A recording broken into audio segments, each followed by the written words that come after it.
Welcome sa aking munting channel, Pinoy Positive, Kabagyan Masterpiece. Pinoy in Europe ay isa lang yun.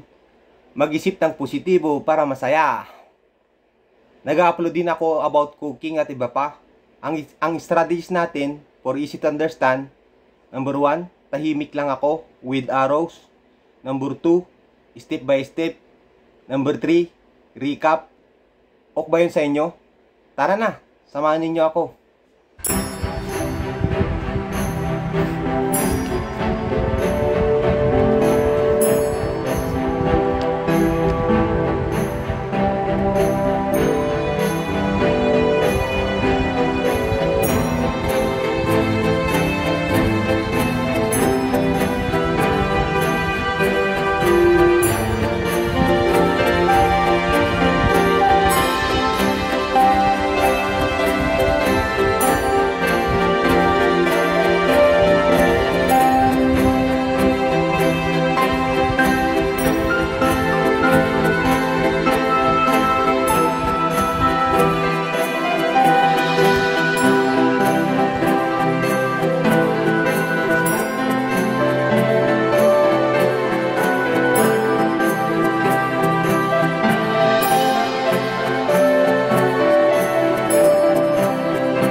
Step 1 tayo, Facebook apps.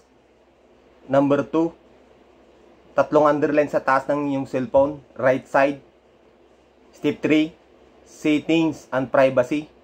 Step 4, settings. Step 5, scroll nyo sa baba. Makikita nyo yung activity log.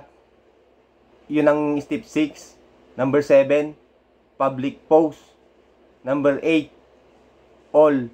Number 9, select 1 by 1. Nandito na yung pinaka-issue.